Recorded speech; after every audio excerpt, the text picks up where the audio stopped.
My job, unlike most of my colleagues on the exhibit, I'm not actually a paleontologist.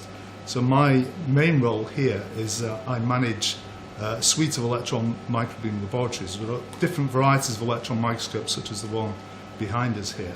What we do is we take a sample and we'll look at it first of all on light microscopes, and we will pick out the very best samples that we have, and those samples will then prepare further to put into the electron microscope, and that's where we can see the ultra small detailed features that might enable us to assess, for instance, the colour of a fossil.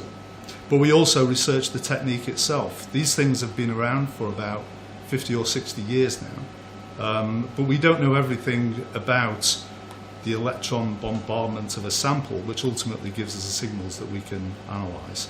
So we're still researching those techniques.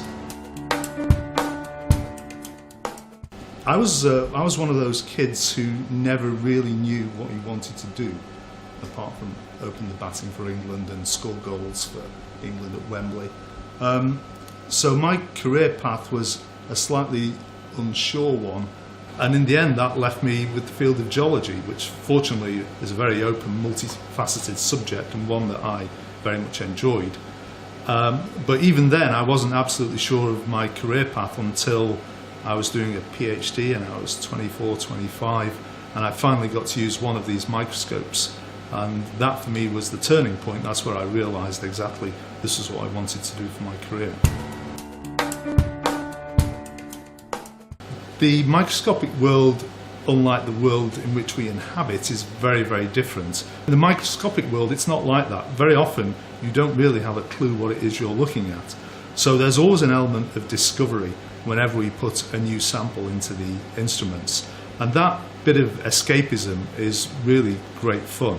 Now, it's not always like that. Sometimes, of course, we routinely analyse the same types of material, but just to have that opportunity to disappear from the real world and enter this microscopic world is something that can be quite entertaining for several hours, and we do that on a daily basis.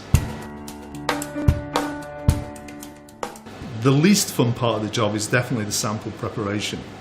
So many of the samples are very small, and in order to get them into the state that we need to have them in to put them into the microscope requires some quite dexterous work, and sometimes beyond what I am capable of. So it can be quite frustrating. One example would be, at the moment I'm preparing some bovine tooth samples. These are very, very thin wafers of tooth enamel. They're about 100 microns thick. That's only 1/10 of a millimetre, and I have to put these into special holders and then polish them flat, and to do so without breaking them is really rather challenging, and it can be quite frustrating when you break these things.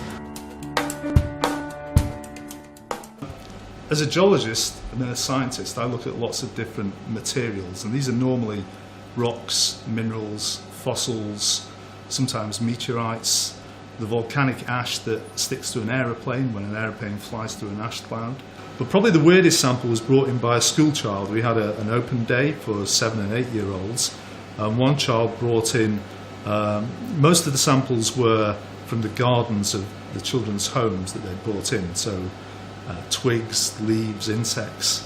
But this one child brought in this one sample wrapped in a little bit of cling film, and we carefully unwrapped it to reveal a baked bean in a rather runny tomato sauce. So we cleaned it up, we put that into the microscope and had a look at it for him. And the surface was really rather fascinating. It was a bit like the lunar surface. I'm a bit of a sports fanatic, so I love watching sport. Cricket is probably my favourite, and a day at the Test match is for me the best way to spend any day. Presently I'm studying to be a coach, so I'm doing my level 2 badge at present. I've just about given up all hope of playing for England, but my children are showing some promise, so I'm going to help them along the way.